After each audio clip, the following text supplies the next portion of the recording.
This week, Donald Trump dropped a 25% tariff bomb on Indian goods. Billions and billions in Indian exports are suddenly at risk.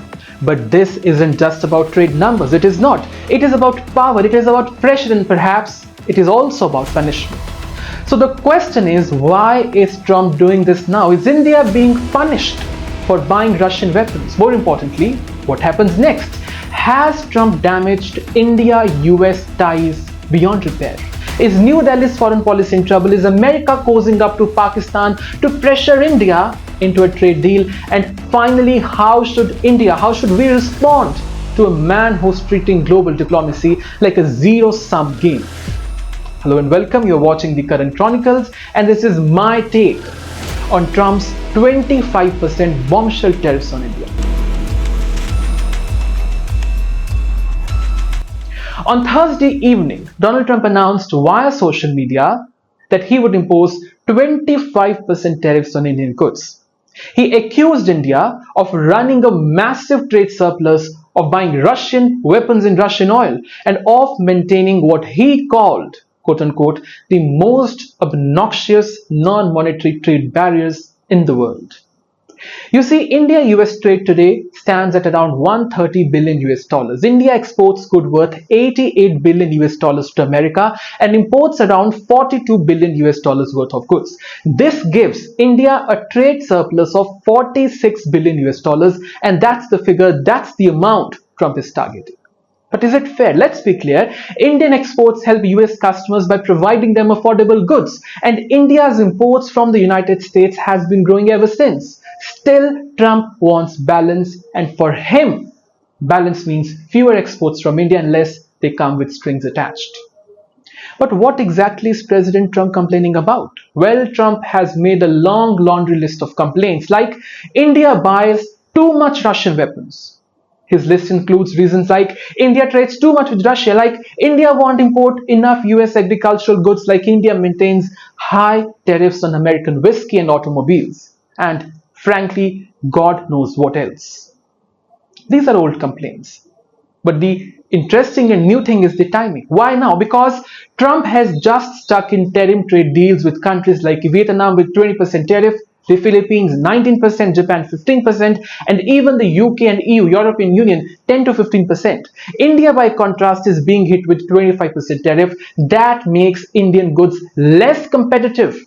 And that's exactly the point. Trump is using trade policy as a pressure tactic. You either fold and give him a better deal, or you get punished. This is how Trump has dealt with allies and adversaries alike. It's less like a trade policy or trade negotiation and more like a hostage negotiation. Now, the important question is, what does India stand to lose? Well, honestly, the hit could be severe. Experts predict Indian exports could shrink by 12 to 18% in the short term. Sectors like textiles, sectors like machinery, pharmaceuticals, and chemicals, India's top export categories, could all take a hit. Worse, this could impact jobs. Millions and millions of Indian workers are tied to these industries, and reduced access to the US market could mean more layoffs, wage pressure, or even worse. In response, India has decided to wait until mid-August, when a US trade delegation is expected to visit India. The idea here is to negotiate a larger trade framework, not get into a scenario or war-like situation of tit-for-tat tariffs. But seems like India is also offering some sweeteners, like this includes cut to auto tariffs, low duty on US whiskey, interest in US weapons, and new energy deals with America. But here is the problem. Trump wants more. This guy always wants more. He wants symbolic victories more than economic ones. But what's more infuriating for New Delhi isn't just the tariffs. No, it is not. It is who Trump is cozying up to while he insults India.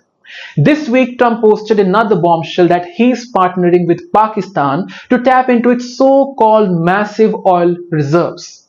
He also praised Pakistani leaders and said they would work together on region's stability. But here is the data. Pakistan ranks 52nd in the world of oil reserves. Trump's claim about quote-unquote massive reserves is nothing but fiction. What's real is this. Trump's family business recently struck a crypto deal with Pakistan. Since then, things have moved quickly. But this is the time when we ask some tough questions as well. Is this a failure of Indian diplomacy? That's the big question, because some argue that India's strategic autonomy, its refusal to pick sides in the US-China or US-Russia rivalry, is costing India, is costing us. Washington wants allies, not partners. India, on the other hand, sees itself as a pole in this multipolar world. But India's position is not new. It has always avoided being a satellite state, and in the past, US presidents understood and respected that about India, respected that about us. But Trump does not. He sees relationships in purely transactional terms. What are you buying from me? What are you giving me politically? Are you nominating me for the Nobel Peace Prize or not? That is what Trump is interested in. That's not how New Delhi works. India believes in long-term, strategic, interest-based partnerships, not lobbying or personality cults. So is India's policy failing, or is it simply clashing with the new unpredictable America? That will tell in times to come. But we all had to agree to this point that we expected Prime Minister Narendra Modi and President Trump's so-called personal equation to work in India's favor in this particular scenario. After all, we spent crores and crores of rupees welcoming President Trump to India for Namaste Trump, and that also at a time when the world was on the brink of COVID-19 pandemic. Dear viewers, this may be the lowest point in India-US ties in 25 years, in over 2 decades. The bipartisan support that once defined this relationship appears to be fading. US lawmakers have criticized Trump's Canada policy, his NATO stance, even Brazil's stance. But there has been a radio silence on India, on Indian stance. No pushback, no concerns. That's worrying, because this partnership was never about trade. It was about shared values. It was about democracy. It was about openness. It was about economic growth, economic progress. Now it seems reduced to one man's mood swings. So now the question is there a way forward? There is, but it won't be easy.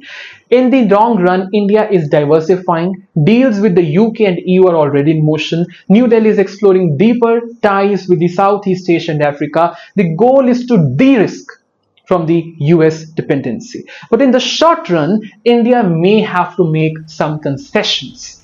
That could mean more US weapons, more energy from US, or symbolic trade openings. The key will be to draw a line, show willingness to cooperate, but without bending the knee, which is what Trump wants. He treats allies and adversaries and diplomacy like a zero-sum game. He's not negotiating, he's dictating, and when the world doesn't push back, he keeps on pushing. That's why India must tread carefully, but at the same time firmly. A bully only stops when someone pushes back. This could be India's moment, our moment, not just to survive Trump's tariffs, no, but to redefine our place in the world.